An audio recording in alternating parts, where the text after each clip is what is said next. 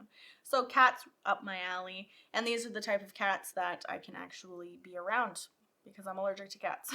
So it's perfect. Definitely love the theme to this game too. We haven't played any of the other Isle of Cats games, so I have no idea. I haven't even really looked into that game, to be honest. I don't know how much that compares to this game or if it compares to it at all. I think most that I know about the Isle of Cats game is the boat shape. That's as far as I know about the game, so. But, again, how many times have I said? Overall, a really good game. I really enjoyed it. If you enjoy flipping rights, if you enjoy cats, if you enjoy a quick game, then this is the type of game that you should be looking into. So I hope you enjoyed this video, and I will catch you next time.